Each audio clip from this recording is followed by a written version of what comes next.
the spotlight on Trayvon Martin, Graham, and our brother Reed. We have to keep these cases in the spotlight. We have a history of it, and we don't want to keep coming out here begging for justice. We deserve just as much justice as when a police officer is killed. I'm sure they're very tired of hearing the condolences because their child should be here today. But the communities of color have become environments of oppression. They have become colonial territories. It was racism before hip-hop. And we have plenty of victims that died without hoodies. We have victims that died with shirts and ties. We have victims that died with bow ties, that died with dungarees. It's blackness, it's Latino, it's racism.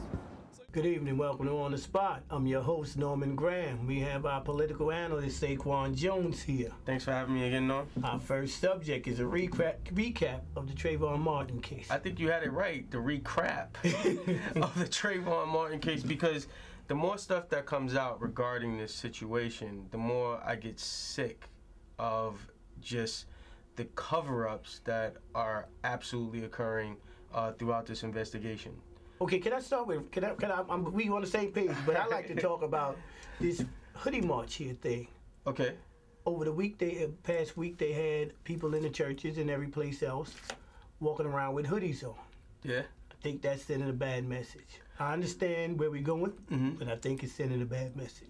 Well, I mean, it's you symbolism. had yours on last week. Yeah, I had mine on when we did the show last week. I mean, there's symbolism involved. I mean, you want to sort of convey the message that if you have on a hoodie, or if you look a certain way, or if you have something on that, you know, mainstream America should not always deem you to be a threat. You know, I was looking at this video with Howard University graduates, and it was all about, you know, Howard University law school students and, you know, graduate students and undergraduate students, and them putting on hoodies and then talking to the camera saying, do I look suspicious? Now, when I look at that video, no offense, I mean, some of those kids did look a little suspicious. I mean, me coming from Queensbridge Projects, I was a little nervous if I saw someone with a hoodie that looked like that. I mean, from the last time we had a show discussing this matter, a lot has happened. A lot has transpired. Yes. Let's bring everybody up to date. From cover-ups to police video to mothers and fathers coming out and hoodies in the church. Well, I want to discuss what's just something that's absolutely despicable is Joe Oliver. Okay, well, go ahead with Joe. I mean, we could go. No, can we go? Let's lead on. Let's bring it all the way up. I'm following you. Okay, let's bring it all the way up. It's so much juice. It's just bubbling over right now. There's a lot going on. Let's start by the end of last week became a big issue with Geraldo Rivera. Yeah. And what he said. And I think we covered that. Did we cover that on the last show? Yeah, we did. And when we did cover that, I mean, I didn't have a problem, and I heard him what he said. And I still don't have a problem because, one, he has a child of color. That's the first thing. Number two, there's things he had to prepare his child when he went outside.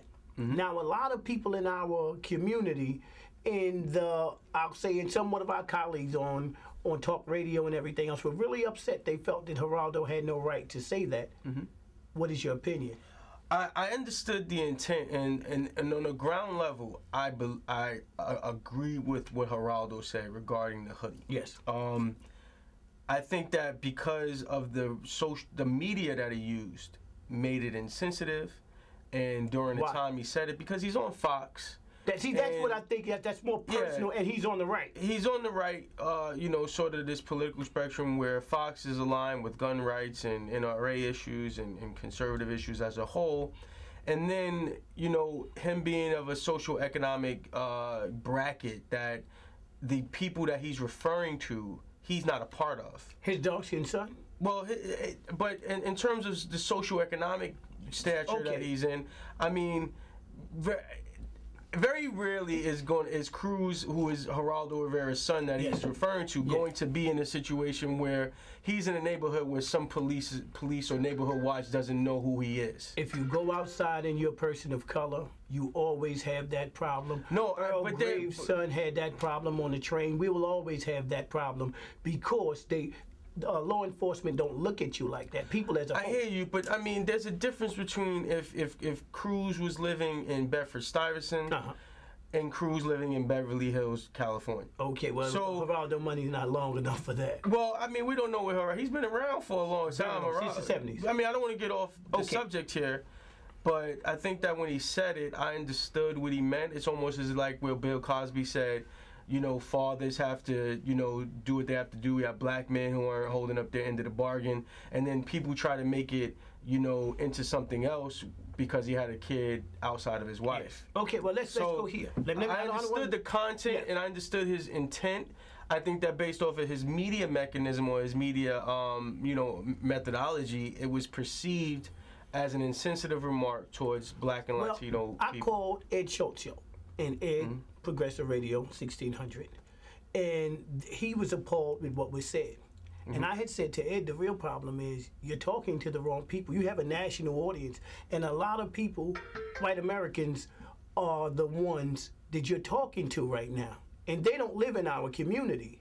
So if you talk to people of color, you would hear what Geraldo said, which was true, which is, guess what? The police is going to stop you. You're going to have a lot of problems. So where he was going, he might not have gotten to the full detail, but as you said, now I'll sum it up with this. The real problem is, depend upon your neighborhood. Yeah, but I mean, there's so much that that has happened in this case for us to sort of bring us up to date. Give 2 minutes to the hoodie is just sort of.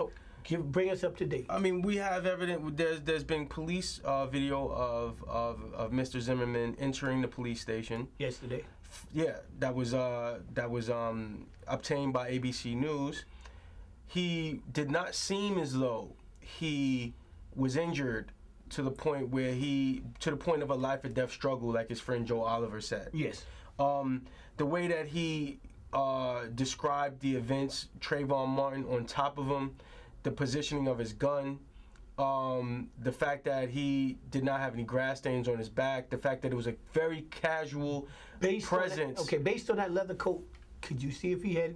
Would you be able to tell on a coat like that he had on if he had a grass stain? Well, I don't want to get into. I mean, I understand that. The video was grainy. We don't know if he had his jacket. It is Florida. It, you know, the weather is sort of, you know, different. Probably by the time he had the incident happen to the time he was taken to the police station, he may have been able to put his jacket on or do some other things. So we don't know if his shirt was the actual piece of garment that was actually on the floor, or if his jacket was used to cover it. We don't know these things, but we do know that they said he had a broken nose. Yes. And there's on the video, it does show that the police officer is looking at the back of his head, so I'm assuming that there has to be some sort of cut on the back of his head. But the thing that's very telling is the broken nose. Yes. Now, I used to fight. I used to be a boxer. Now, so let me tell you what happened. I fought in the Golden Gloves, and when I was sparring, my nose was fractured from top to bottom, and it caused both of my eyes to be blackened. Swell up in a minute. Yeah. I had my nose broken. Exactly. With a baseball bat. So when you look at his video, and I mean, immediately once my nose was fractured, your eyes blew up. It blew up. It was, yes, indeed. For people who have been in fights or who've seen people with broken noses, this video did not give that depiction that there was a broken nose whatsoever. Yes, but here's the difference on what people stop talking about is the witness said that he had blood from his nose and his back. Do you recall that? Yeah, it was supposed to be blood on his shirt. But yes, but here's the other aspect of it. That same witness said that Zimmerman was on top of Trayvon. Yeah, but then if you even and we're not forensic scientists here. The way I look at this situation is if Trayvon is on top of him and George Zimmerman shoots him, the blood would at least drip forward. You know, there's an entry point where the bullet would come into and the blood would come down. After, I mean, maybe, right? You've seen people get shot before. It's not always I don't have a lot of experience with that, but there should be some blood on top. Like, for instance, as soon as it happens, your body doesn't say, okay, let me stop bleeding. It should happen and blood should come out immediately. There should be some blood somewhere at the lower portion of him if he's on top of him. Well, here's what happened, because we're getting a lot of leaks from the PD out there, they're just not giving you any positive leaks, and they just don't want to tell you what happened. Well, we do know, but with that, we do know lead investigator Chris Serino wanted to charge him with manslaughter. Yes. And then we know that there was a 13-year-old boy who was the only sort of eyewitness to the shooting, who was questioned, and the mom was questioned by Investigator Serino, and the mom was told by Investigator Serino that there's some racial stereotyping going on with this case. Yes. Well, that coon word would help. Yeah. Well, not even that. Just with the investigators. So now we had, Norman Wolfinger, who was the state attorney initially assigned to the case. He stepped down. He told, Chris Soriano that there wasn't enough evidence to prosecute. But they're not talking about the connections with Norman Wolfinger and the Trayvon family. Not the Trayvon family, Mr. Zimmerman's family. Yeah. And it needs to be, of course, not only did he step down, he said because he don't want it to have any implications of conflict of interest. But see, that's the thing. He stepped down after he instructed Investigator Serino that there wasn't enough evidence. What is the conflict of interest? Well, he might have a relationship with George Zimmerman's dad, who we found out is a retired magistrate in Virginia. He owns a home in that community.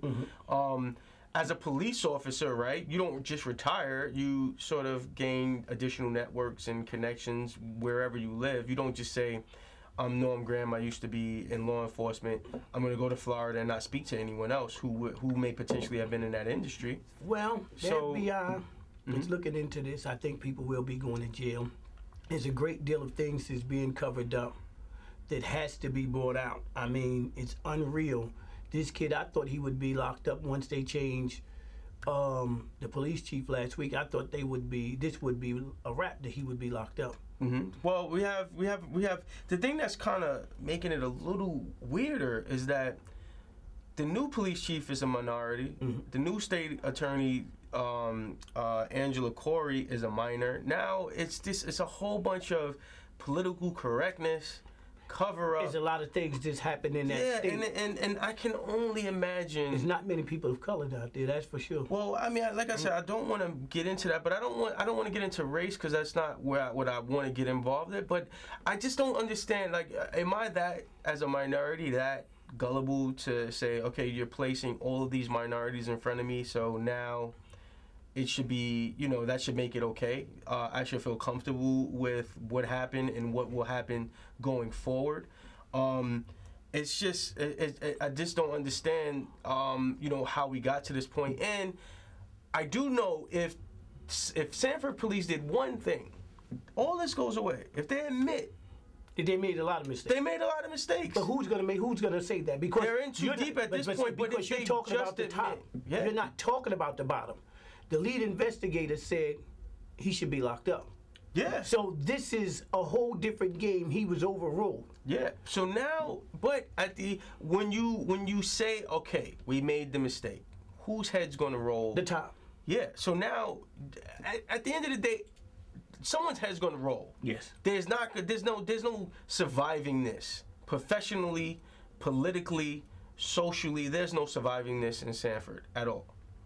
But when you admit that you made the mistake, or at least you try to remedy the situation going forward by saying we put these things in place, now we can start to heal. But now they're not allowing this nation to heal. They're not allowing minorities to heal. They're not allowing the Martin family to heal. And they're not allowing the Zimmerman family to pay. Well, here's the difference. They're not allowing it because the right have flipped the game. The right, Fox News, have flipped this and made it out to be. Why do you always make this like right? Fox News is like, Fox News, you make it seem like they control the button to nuclear war. No, Fox News, let's be for real, is speaking on a whole different level because they're talking about, like, Zimmerman was a very good man, and we're not saying he wasn't. And this was Trayvon's fault because now they're talking about he had marijuana. He was suspended from school with an empty marijuana bag and everything else that they could come up with to demonize this young kid, this victim. Yeah, well, so I gotta blame Fox because this is where it's coming from, O'Reilly's show. Hannity show. So who am I going to blame? Yeah. Well, I mean, I guess when we go from the break, we can go to analysis of gun rights and stand your ground law in Florida and all the other stuff. I mean, we'll be right back. All right. We're back. Saquan Jones is here. We're finished. We're going to start up with stand your ground. Yeah. This law is absolutely ridiculous. Let me read this to you now, Norm. A part of stand your ground states, anyone not committing a crime can use deadly force if he feels threatened with death or great bodily harm. Well, I'm just here to tell you right now, Trayvon Martin case prompts Houston lawmakers to push Texas law change for this year. So they're trying to change the law. I appreciate that. It has to. But for this to pass is ridiculous in the first place. But, so depending on how I feel, I got fired at my job, and I'm aggressive. You know, somebody gives me the wrong change at the Walmart. So I start yelling and screaming. The other person yells and screams back at me. I can shoot that person. But let me take it a step further. How deep and connected with this case here? The bottom line is this guy Zimmerman, who was not in a uniform, was not driving the standard company car, can walk up on you. Shouldn't you have a right to protect yourself? And this is why I talk about people on Fox News, because this kid is gone. He can't speak for himself, but he had a right on stand your ground. He had a right to stand his ground. There's a car following me. I don't know if he's a pervert. I don't know who he is. Yeah. But I do know one thing. I don't know him. There's a car following me. And this guy, if you want to act like you're law enforcement, first thing you learn is you must identify yourself. And this is why this law is no good and has to go, because it didn't apply to Zimmerman. Guess how many states have this, Norm? 23 or 24. Almost 30 states that have some form of exactly. This, where, you know, it's at the there's a minimum and there's a maximum. You know, Florida actually has the maximum, and a couple other states like Oregon and Washington have portions of it. Yes. But at over 30 states have some form of stand your ground. And Fox News is picking and choosing, you know, what to divulge and what to talk about. And I understand your idea on, you know, how terrible Fox News is, and I mean, at the end of the day, it's business, and they have to protect their interests. Fox Entertainment. Yeah. So, but this is this vigilante justice that this law promotes. Yes, but right now they're the only ones in the Drudge Report. They're the only ones that's promoting that Trayvon was the problem. Yeah. Well, and somewhere along the line, we have to stand up to that, because that's part of changing our images of what other parts of America see of us. So because you have a hoodie on, automatically you're a thug. Yeah. But I don't like making it about race, like I always say, right? So now you have a hoodie on, you're a thug, you're a threat. But then I put a business suit on, and I'm a Caucasian male, and I almost collapse the whole entire world economy, and that's not suspicious whatsoever. No. So I mean, I hear you when you say these things like this, and I understand them, but I grew up in Queensbridge projects. I understand what the hoodie means. Okay. I mean, I've worn a hoodie. A lot of the people that I've seen wore hoodies. They could be a bit menacing. So I don't want to take away from the perception that a man in a hoodie has, because I understand it. I know what its symbolism is. But that should not give anyone grounds to kill someone. No. And this is what stand your ground does. They'll kill. So based on this case, he's being killed for having a hoodie on. That's what's being told. Well, because Zimmerman isn't talking. So if Zimmerman isn't talking, then what are we to believe based on? We can only believe what we say, what we hear. Well, I mean, we have what the facts are. The fact that a rule of law like this was passed is ridiculous to me. I don't understand. I hate guns. First of all, I am against guns at all costs. Communist Russia doesn't exist, no matter how much Mitt Romney tries to make them the #1 geopolitical foe. Nazi Germany does not exist. We have troops in Germany. We have army bases in Germany. Our location in the world requires you to come across 2 oceans. Technology prevents us from, ever being Pearl Harbored or 9/11 ever again. So we don't need to have this much accessibility to guns. We don't need to have the right to kill a person if we feel, according to this law, the threat of death or bodily harm.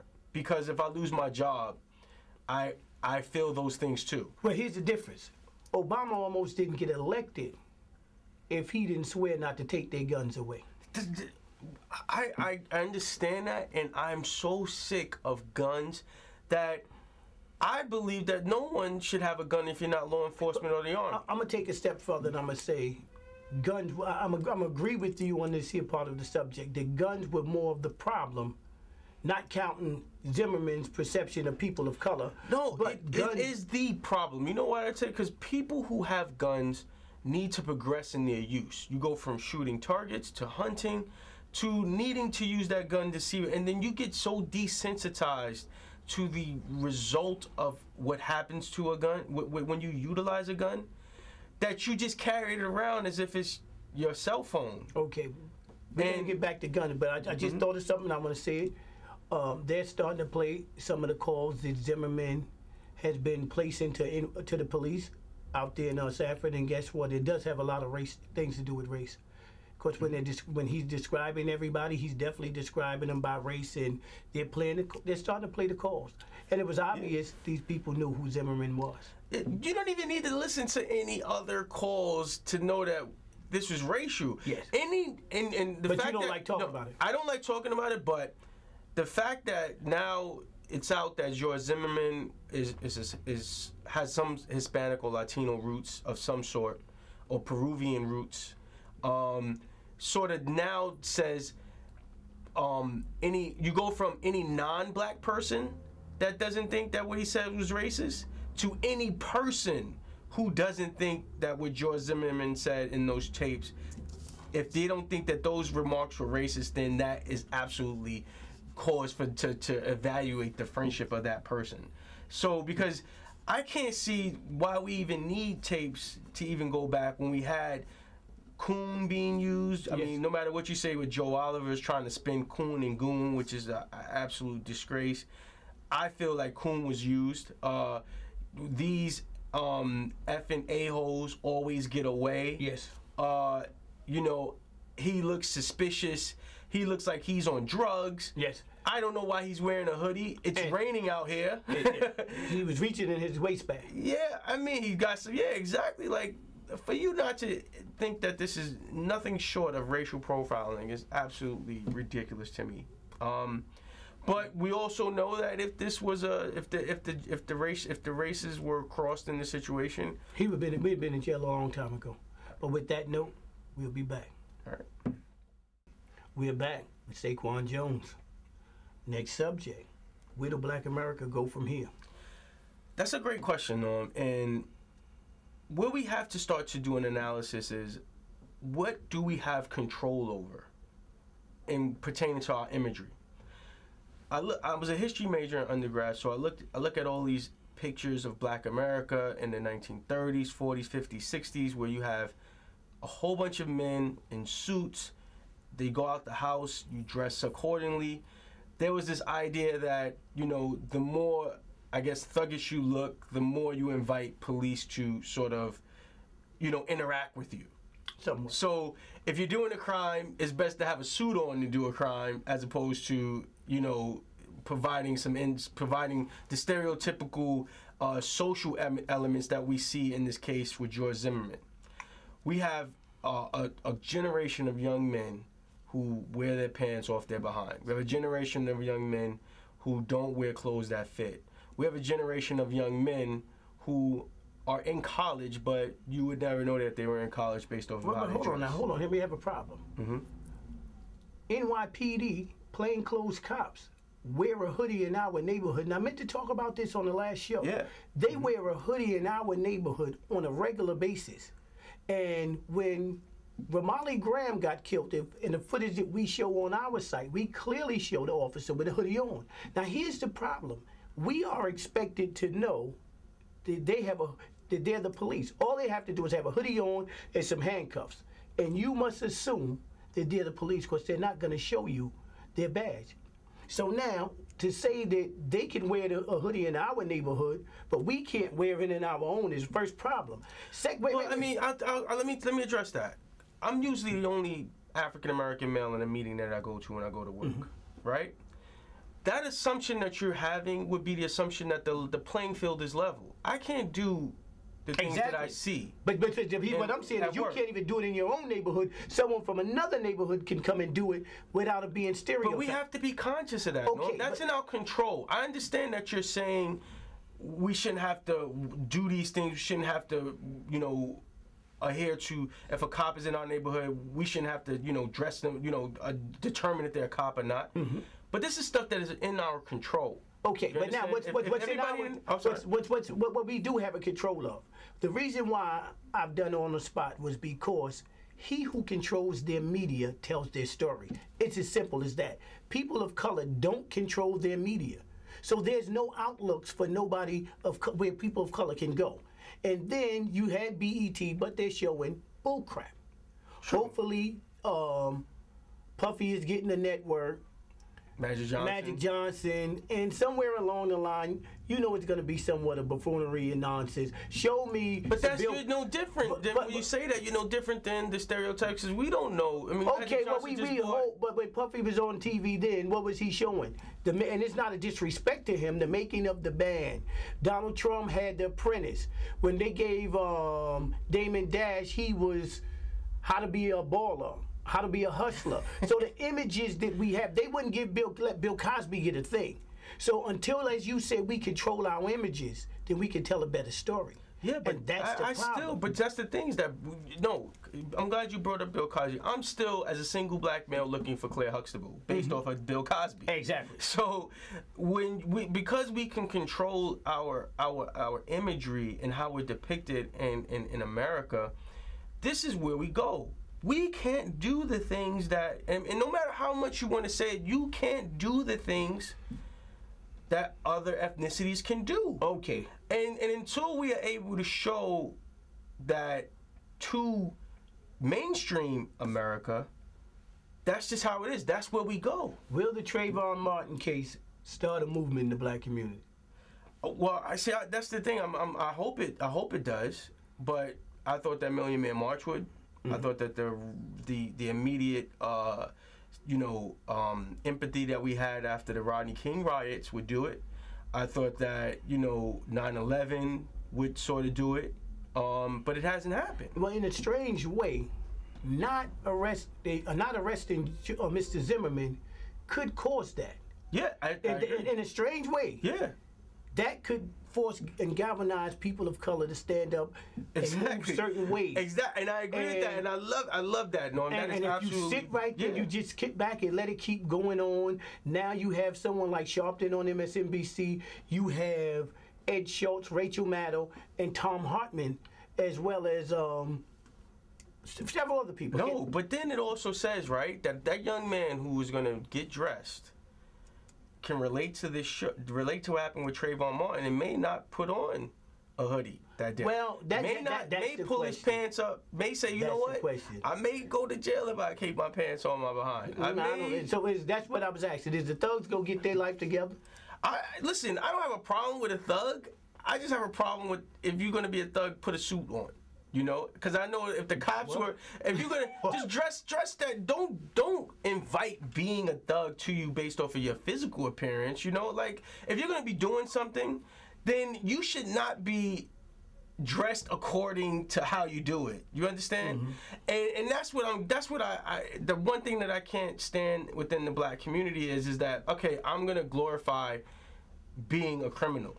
Well, and then I'm gonna compound it by dressing the same way, as if successful criminals tell everybody that they're a criminal by dressing the way that they do. Well, to close this out, I think we need to boycott the sponsors of Fox News. They come on the O'Reilly show. They come on the Hannity show because part of changing our images is don't allow them to depict us and put it on TV where they got a great deal of sponsors. So They're not doing that though. No. O'Reilly is doing it. Hannity is doing it. Yes, they are. And therefore, we should boycott the sponsors. I agree, but they're doing a whole bunch of Reverend Wright moments, looping certain instances. They're not looping me walking around. They're not looping you. We don't have to spend our money. They're not looping Roland Martin. We don't have to spend our money on Campbell's Soup if Campbell's Soup is going to support O'Reilly. I agree with you, Norm, but then if you take away the instance, then...